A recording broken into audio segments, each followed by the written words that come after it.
पुरुषोत्तमम्। वन्दे पुरुषोत्तमम्। आज के वाणी है, सर्वप्रथम हमें दुर्बलता के विरुद्ध युद्ध करना होगा, साहसी बनना होगा, वीर बनना होगा। पाप के ज्वलंत प्रतिमूर्ति है ये दुर्बलता। भगाओ जितना शीघ्र संभव हो वही रक्त शोषणकारी अवसाद उत्पादक वैम्पायर को। स्मरण करो तुम साहसी हो, स्मरण करो तुम शक्ति के तनय हो, स्मरण करो तुम परम पिता के संतान हो। पहले साहसी बनो, अकपट बनो, तभी समझा जाएगा तुम्हारा धर्म राज्य में प्रवेश करने का अधिकार जन्मा। श्री श्री पितृदेव के आदेश क्रम में स्वप्नमा आलोचना शुरू करती है। स्वप्नमा बोलते हैं, ठाकुर हम लोगों को दुर्बलता के खिलाफ युद्ध करने के लिए बोल रहे हैं। रक्त शोषणकारी बादुड़ी जैसे घुमंत प्राणी का रक्त शोषण करती है, दुर्बलता भी हम लोगों की क्षमता शोषण करता है। हम लोग हर कोई परमपिता के संतान है। धर्म राज्य में प्रवेश कर पाएंगे तब जब हम लोग दुर्बलता को काट के ऊपर उठ पाएंगे। श्री श्री पितृदेव हरिपद्दा को बोलते हैं, क्या ठीक बोली है? हरिपद्दा वो बोलते हैं, दुर्बलता क्या है? फिर स्वप्ना को निरुत्तर देख के श्री श्री पितृदेव हरिपद्दा को उत्तर देने के लिए ही बोलते हैं। हरिपद्दा बोलते हैं, असत कर्म की वजह से दुर्बलता आता है। दुर्बलता मन का होता है। इष्ट के ऊपर निर्भरशीलता का भाव की वजह से मन दुर्बल हो जाता है और इसीलिए दुर्बलता आता है। फिर हरिपद्दा बोलते हैं, यहाँ शारीरिक दुर्बलता की बात तो नहीं हो रहा है।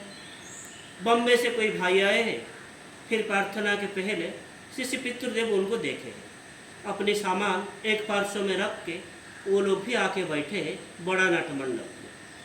अब इन लोगों के प्रातःकृत्यादि भी खत्म नहीं हुआ है।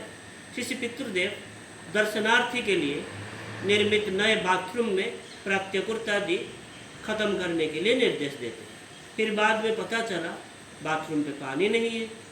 शिष्य पितृदेव चारों ओर देख के फिर बोल रहे हैं, इन लोगों को कौन पानी ला के देगा? फिर जग्गेश्वर जादवदा को बोलते हैं व्यवस्था करने के लिए। फिर वो बोलने जा रहे थे, शिष्य पितृदेव उनको देख के बोलते हैं, तू उठ के क्या करेगा? ठाकुरबाड़ी के दरवान रामानंद सिंह दा उनको बोलते हैं, जा देख तू पानी दिए कि नहीं। बम्बे से आए हैं, हम लोगों के सहानुभूति रहना जरूरी है। फिर रामानंदा बम्बे से आगत भाइयों को साथ में लेके बाथरूम की ओर गए। फिर वाणी के प्रसंग लेके श्री श्री पितृदेव बोलते हैं, सब लोग सुन रहे हैं कि बाथरूम में पानी की व्यवस्था करना जरूरी है। यहाँ सब आके मन ज्ञान देके पाठ श्रवण कर रहे हैं, वो नहीं है। यहाँ है तो दूसरे चिंता में, लेकिन ये सोचना जरूरी है,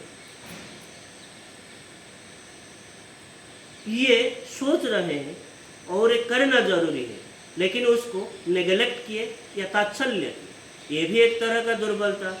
जब कोई कुछ कर रहे हैं और करने के समय वो मुझे करने नहीं देता, फिर बाद में इसकी वजह से मुझे नाना तरह के असुविधा के सम्मुखीन होना पड़ता है, इसे बहुत सारे रकम की दुर्बलता है। गुरु किंगरदा बोलते हैं, ऐसे भी तो लोग हैं जो पापा को पापा के परिचय नहीं देते हैं, पापा को पापा जैसे बोलने में शर्म आता है, ये भी एक तरह का दुर्बलता। किसी पितृदेव बोलते, इसका मतलब क्या है? शायद प्रकृति में इसके पापा नहीं है इसीलिए नहीं कहता। दुर्बलता की वजह से करना उचित ये विवेचना करता है, लेकिन करता नहीं है। मन में संदिग्ध भाव रहता है। एक कविता पढ़ा था, पाछे लोके किच्छु बोले। किसी पितृदेव खुद ही प्रश्न उठाते हैं, दुर्बलता को पाप के ज्वलंत प्रतिमूर्ति ठाकुर ऐसा क्यों बोले? फिर स्वप्नमा को पूछती है। स्वप्नमा बोलते हैं, दुर्बलता ही पाप होता है। किसी पितृदेव बोलते हैं, हाँ, लेकिन कब दुर्बलता आता है? हम लोग जब रिपु द्वारा आक्रांत होते हैं तब दुर्बलता आता है, तब मन अक्षमता प्रकाश करता है। शायद कोई एक रिपु के द्वारा हम आक्रांत हुए, बाकी रिपु भी तब पकड़ के धरते हैं। हम लोगों को सर्वप्रथम इस दुर्बलता के विरुद्ध युद्ध करने के लिए बोले हैं ठाकुर। और कोई पॉइंट है?